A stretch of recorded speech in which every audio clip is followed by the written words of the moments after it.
Sir எஸ்ஐஆரை அவசரமா தேர்தல் ஆணையம் செய்ய நினைப்பதற்கான காரணம் என்ன நினைக்கிறீங்க? ஏற்கனவே அதான் பல மாநிலங்கள்ல அவங்க என்ன பண்ணியிருக்காங்க, பீகார் மாநிலத்தில் என்ன நடந்திருக்குங்கிறத நீங்களே பத்திரிகை நண்பர் நீங்களே வெளிச்சம் போட்டு காட்டியிருக்கீங்க. இன்னைக்கு அனைத்து கட்சி கூட்டத்தை நம்முடைய முதலமைச்சர் தலைமையில் இன்னைக்கு கூட இருக்கின்றது. அதில் அனைத்து கட்சி தலைவருடைய கருத்துக்களையும் முதலமைச்சர் கேட்டு ஒரு தீர்மானத்தை நிறைவேற்றுவார்.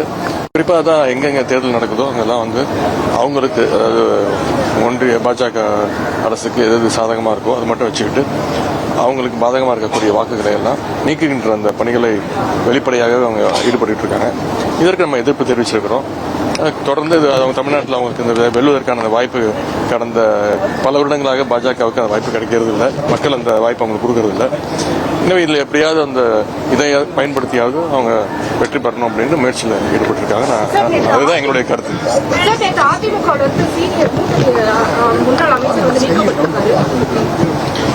இதுக்கு நான் எப்படிங்க கருத்து சொல்ல முடியும்? அது அவங்க இயக்கம், அது அவங்களுடைய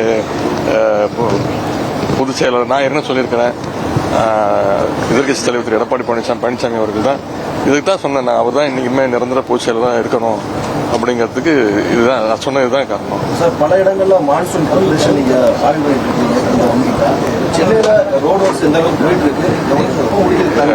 அதாவது செய்தி தொலைக்காட்சிகள் எந்த செய்திகள் இருந்தாலும், சோசியல் மீடியாவில் எந்த செய்திகள் இருந்தாலும் இல்லை, தொடர்ந்து இப்போ ஆரம்பிக்கல. நாங்கள் கடந்த ஒரு 4 மாதங்களுக்கு முன்பே முதலமைச்சர் தலைமையிலே அனைத்து அதிகாரிகள், மக்கள் பிரதிநிதிகள், மேயர், துணை மேயர், சட்டமன்ற உறுப்பினர்கள் அனைவரையும் வர வச்சு ஒரு கண்டினியூஸா இது மீட்டிங்ஸ் நடத்திட்டு இருக்கோம்.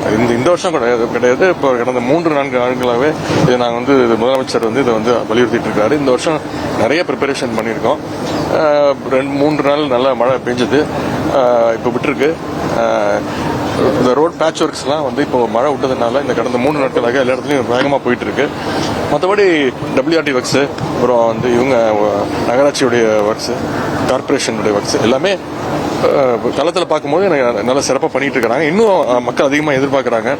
எங்கே போனாலும் இந்த ஒரு பிரச்சனையை சுட்டி காட்டுறாங்க. அந்த பிரச்சனையை அங்கங்கே எவ்வளோ சீக்கிரம் முடியுமோ செஞ்சு கொடுக்குறோம். இன்னும் அடுத்து 1 வாரத்துக்கு மழை இல்லை அப்படின்னு சொல்லியிருக்கு, வானிலை மையம் சொல்லியிருக்காங்க.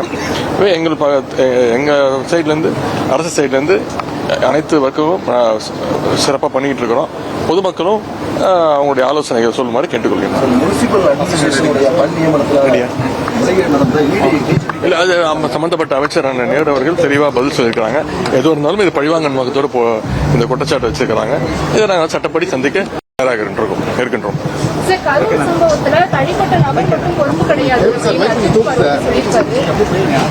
இதுக்கு ஏற்கனவே முதலமைச்சர்கள் தெளிவா பதில் சொல்லியிருக்காங்க. நானும் இதுக்கு ஏற்கனவே தெளிவா பேட்டி கொடுத்திருக்கிறேன். இதுக்கு உண்மையா யாரு பேட்டி கொடுக்கணுமோ, இன்னும் நீங்க அவரை பேட்டி எடுக்க முயற்சி எடுக்கலையா, இல்ல பேட்டி கொடுக்க விரும்பலையா அப்படின்னு எனக்கு தெரியல. இன்னும் சிபிஐ என்கொயரி போட்டிருக்காங்க, நீதிமன்றத்தில் சொல்லியிருக்காங்க. அதனால அதுக்கு நான் கருத்து சொல்ல விரும்பவில்லை. இன்னொன்று, அவர் திரு அஜித் சாருடைய பேட்டியை நான் முழுசா இன்னும் பார்க்கல, கொஞ்சம் பார்த்தேன், முழுசா இன்னும் பார்க்கல. அதனால அதுக்கு கருத்துக்கு ஒரு விரும்பவில்லை. அது சொன்னது அவருடைய சொந்த கருத்து. அது எந்த கருத்தாலும் அது பாராட்டத்தக்கது தான்.